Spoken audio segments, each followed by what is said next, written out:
Hi, this is Russell Stanley from teachertrainingvideos.com. Today we're going to look at Skype. A lot of people are now teaching online with Skype. I even receive classes in Polish using Skype.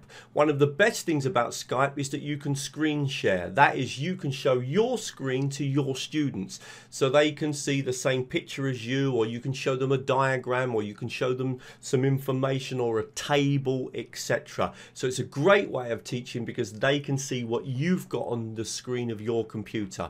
I'm going to show you how to do this, and to help you I'm going to show you both the view of the teacher and exactly what the students receive.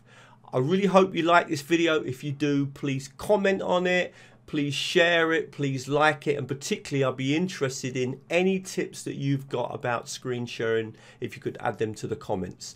Let's get started.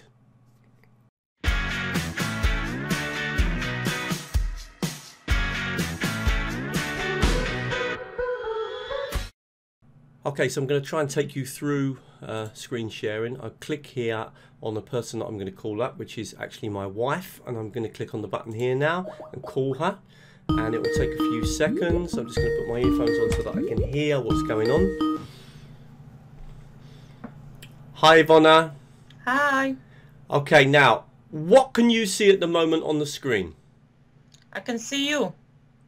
Right, you can see me on the screen, right?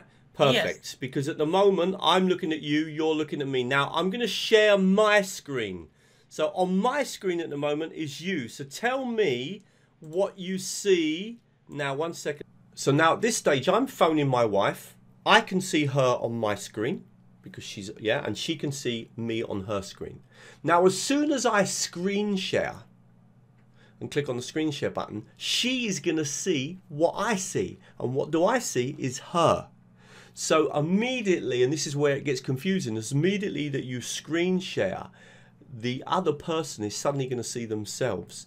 And so what you need to do is, as soon as you click on screen share, minimize Skype so they can see what you've got on your screen, whether it's a PowerPoint or a document or a picture or whatever. So remember that as soon as you click on the screen share button, suddenly they're going to see themselves. Now hopefully I'm going to show you this now when we watch the video, and I'm going to have both videos going at the same time, i.e. what I saw and what my wife saw, and hopefully that will make it really clear. Let's have a quick look. And let me just put the correct display, which is this one. Tell me now what you can see. I can see myself. Right, exactly. The reason you can see yourself is because I'm now showing you my computer screen, and at the moment on my computer screen is you, because obviously I'm telephoning you. Now if I now minimize that, what can you see now? Your desktop. You can see my desktop, exactly. Now I'm going to open up a PowerPoint slide. Can you read to me? What can you read on the PowerPoint slide? Teachertrainingvideos.com, 1,000 followers on Instagram. Thank you. Good. Okay, now tell me what you can read now.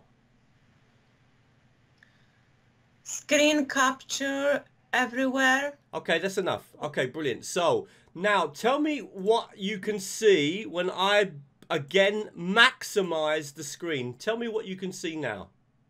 I can see myself. Exactly. So one thing that you need to understand if you're screen sharing is that when you open up and turn on screen share, the person can see what you've got on your screen. And because I'm telephoning you, Ivona, at the moment you can see yourself because you're looking at my computer screen. I'm sharing my computer screen with you. But if I turn the screen sharing off, it should go back to you being able to see me now. Is that correct? Yes. Exactly. Okay, lovely. Brilliant. Thank you very much. Okay, I really hope that helped you. Lots of people ask me that question about how you screen share. If you like the video, please like it, please share it with other teachers, and please comment, particularly if you've got any other ideas about how to use Skype and screen sharing and ways you've used it. Be really interested to know those. Come to teachertrainingvideos.com. Lots of free material at the top here. We have different technologies that I cover, and at the bottom there are kind of different themes like e-portfolios, flipped classroom, etc. If you want to keep up with my work, two things you can do. Number one, sign up to my newsletter. That way you'll be updated with all the latest videos, all the latest material, and any short courses I'm running, any articles I've published, any blog posts, etc.